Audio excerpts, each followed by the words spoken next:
Bassem. Hi, Bassem. Hi, how are you? Good, and thank you for taking the time and coming. The minute I have to say, the minute I talked to him, he said, yeah, sure, come straight away, and he put it down in his agenda. Thank you for having me. I wish all guests are that easy. No, thank you for having me. Thank you, and of course, as usual, you can interact with us, and of course, we'll be talking about antiquities, ancient Egypt, modern Egypt, post-revolutionary Egypt, antiquities and tourism, anything that comes on your mind that is related.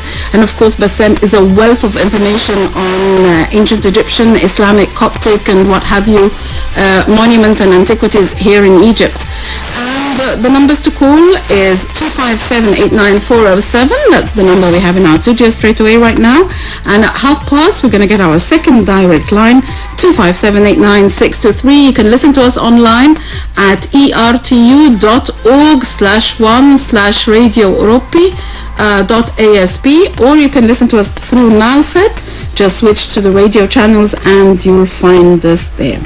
Bassem, can I start with a difficult question? Please do. Okay. In all the history of ancient Egypt, of course there must have been times when it was very difficult and there was something like the civil disobedience and disruption and everything seemed out of order. Perhaps maybe there were minor revolutions.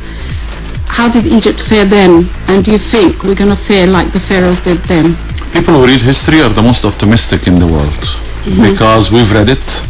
And if we do a little bit of modest reading in ancient Egypt, and I'm not talking only ancient Egypt, the so-called pharaonic Egypt, and I have to say the so-called pharaonic Egypt because this is a wrong naming, by the way. Why? So if you would excuse me today, we're going to correct some stuff. Oh, okay, go ahead, please do. So the first correction is that the word pharaonic civilization, I totally disagree with all respect, of course, to our great professors. Very quickly, we have about 30 royal families, or 31. Over three kingdoms, right? Okay. So from family 1, they call it dynasty or dynasty, to dynasty or dynasty 18, we don't have any king who bore the title pharaoh. None. So more than half your ancient history are not named pharaohs. Why are we calling it the pharaonic civilization? But wasn't that the dynasty or that era that saw the pyramids and the like? Including Khufu, Khafra, Menkaura, Djoser, or Djeser as it's correctly named, Snefru, Pepi, Teti, you name it, Narmer, Mina. So they were just called kings? They were called kings, Lord of the Two Lands, he is the son of Ra, loads of titles, none of which was Per-A. Per is hieroglyphic for house, home, right? Great.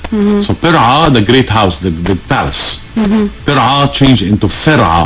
And Fer-A became Pharaoh, or Pharaoh. So I'm wondering to myself, if until now, until the 18th dynasty, we don't have any king who's got this title, why are we insisting to call it pharaonic and to call it pharaonic civilization? You want to call it ancient Egyptian civilization, fine, the most ancient civilizations. But answering your question is that, Egypt passed through loads. And that's why I say, even though the last 2 years is not the most optimistic, if you like, dealing with what happened in the streets and this, still, we didn't reach, I would say, 20 to 25% of what actually sometimes happened in ancient Egypt. Take, for example, we don't have to here to mention the ancient Egyptians. Let's talk about the Fatimid era. The Fatimid era, as you know, the Fatimids were Shiites from Morocco, originally from Yemen, and they were in deep love with Egypt. They loved their time in Egypt. And there is nothing more lovable that you can get as a feeling. You don't think that the guy, Al-Mu'izz, who asked a capital to be built for him, Jawhar the Sicilian, who built him Cairo. Cairo, by the way, was called at the beginning Al-Mansuriyah. Cairo was not called Cairo at the beginning. To start with, it was called Al-Mansuriyah, from Mansur. I thought Cairo was named after Jawhar al-Suqali. Al-Qahir. You are controversial, it's nothing else. I've read that in books, I remember. Yeah, you know. No, but see, good thing about history that it can absorb all of this. Yeah, sure. Theorizing theorizing is a beautiful thing, but the best thing is if your theory turns into fact. And for fact, planet Mars was called Al-Qahir. And you know the Fatimids were very good in studying planets and movement of stars. And at that time, when the capital was very ready to be inaugurated, they were studying planet Mars. So at that time, Al Fustat was the capital of Egypt? Al Fustat was the first Islamic capital, and more capitals came afterwards, like Al-Askar and Al-Qata'i, Al-Askar, Ahmad ibn Tulun, of course. All these were capitals. On the skirmishes of Cairo now? Okay, you can like Ahmad ibn Tulun is like, you want to talk about the Masjid of Ahmad ibn Tulun, the area around, not far away. Isn't that Cairo? Citadel came Cairo before. proper? Cairo proper. In the days of Al-Mu'izz, you are talking about Shari' Al-Mu'izz. Just Shari' Al-Mu'izz? It was very, very small. It was 1,300 times something meters. So you are talking a very small city, because it was only built for Al-Mu'izz and his people. It was not for yourself and I. It was not for the commoners. And that's why there was a palace in this street that was built. What an amazing street, Al-Mu'izz street. Where is that palace now? Actually, there were two, one on the left and one on the right, and that's why this area was called between the two palaces. Bin al-Qasrain? Bin al-Qasrain. Yeah, wow. And that's the origin of the name. Okay, where did these palaces go? Palaces were sometimes destroyed, sometimes, you remember, there were great deeds of turmoil. Well, both actually. You get by man, you get by environment, you get by. We suffered also some earth movements around Egypt. Do we have any pictures of them? Any depictions of them anywhere? You don't. Do we have any stories of them? How come? Stories, yes, because historians wrote things. You got people like Al-Maqrizi and others who actually were very into detail and some stuff. And people, you're talking about controversy. Al-Maqrizi is a controversial character, even though we're taking him as a source, as a main source of our history. But let me take you back to the Fatimid era, and there was a ruler in the Fatimid dynasty called Al-Mustansir. And during his time, the bad things happened to Egypt, and it was called Al-Shidda Al-Mustansiriyya. It was hard times for the Egyptians. There was no food. People ate animals. People ate cats and dogs. People ate everything, to the point that people started to think about eating people. Was it something like a drought that hit Egypt or something? That's right. And the people who wanted to keep the seeds, the wheat and all of this, and they hid it. Some people hid that. Maybe that was black market at that time. When the king knew that this is happening in the country, he actually called his two ministers and he said, I'm going to hang you, both of you. See how he works? I'm going to hang you if these seeds are not out. Get down, open those shops, get the guys, the merchants, to keep the seeds out, and this business of hiding the seeds should stop. And what happened? And it happened. And they went down and the seeds were out and it passed.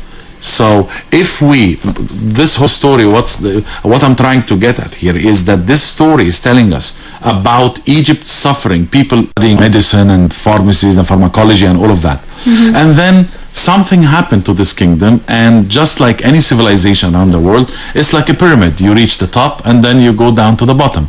It's like up and down, up and down. If you were looking at the Tulunides, let's not talk about the Fatimids, we'll talk about the Tulunides, Ahmad ibn Tulun. This is the most richest dynasty of all. When you read about how rich the Tulunide family was and how rich Egypt was. How long did they rule Egypt? And they did receive a post-revolution. Nobody seems to care. These mosques are under the patronage of what? The Ministry of Waqfs? Okay. And the heritage, right? The beautiful discussion between the Waqf and between the Minister of Archaeology, now it is a Ministry of Monuments. And who's in charge of these mosques? This is the question that we need to ask those two, because every time something happens, this authority will come. I remind you, there is a mosque not far away from Sultan Hassan again called Qani Bey, not Qaib Bey, not the famous Qaib Bey, Qani Bey. The member, the pulpit. In the pulpit, we're talking an amazing masterpiece. I've never seen it, but the pictures shows amazing masterpiece. It's stolen.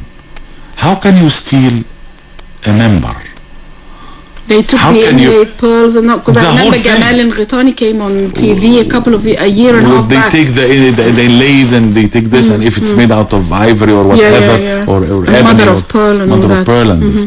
But for the whole minbar to be stolen, that to me is an amazing incident. It's an inside job.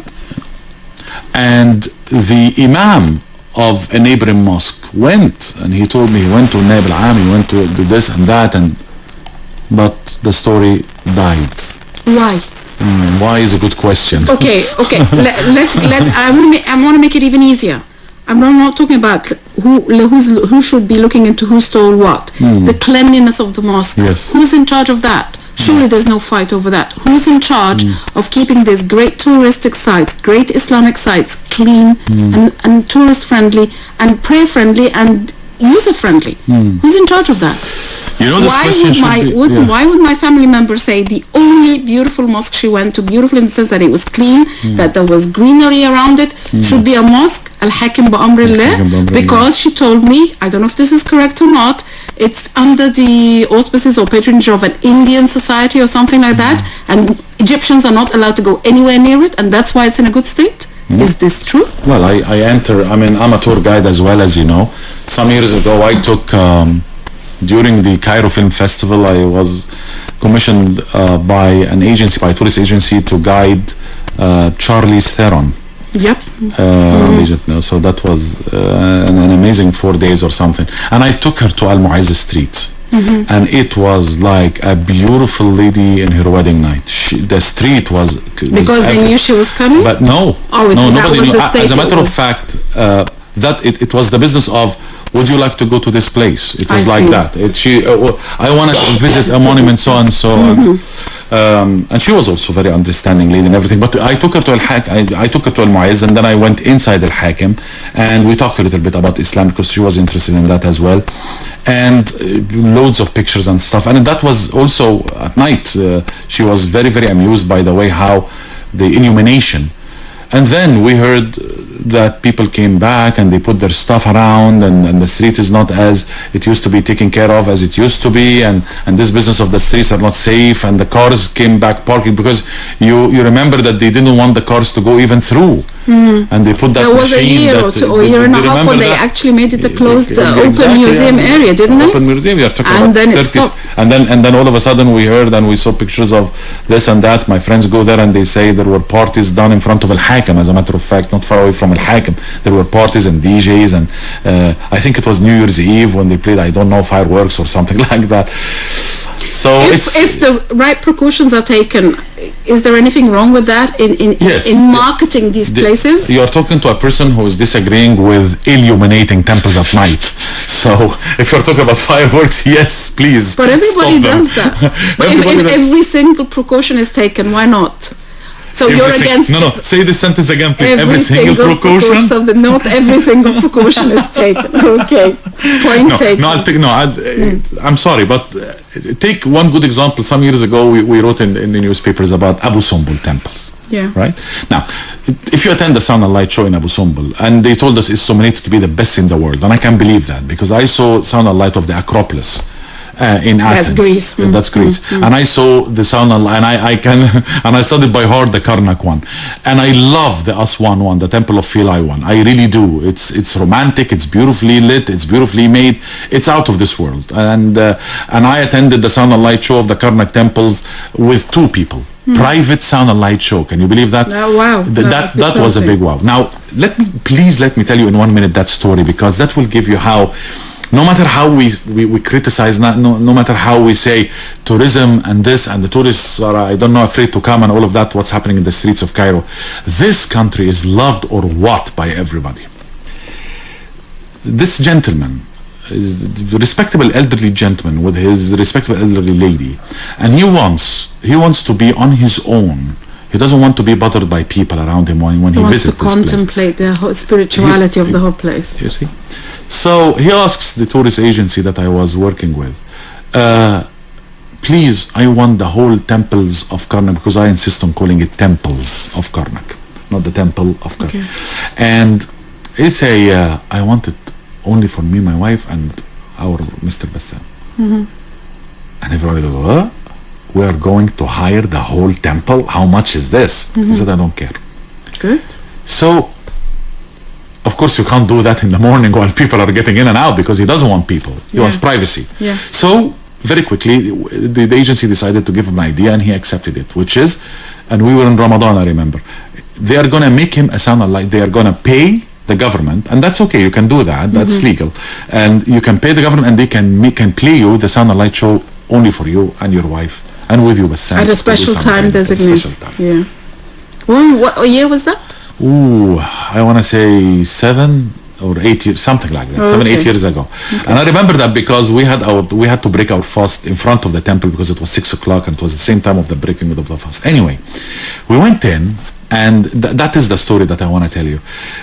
We went into as you know, the hypostyle hall. The hypostyle hall in the temples of Karnak, to those who didn't visit this temple and they are listening to us now, this is what they call the greatest chamber on earth.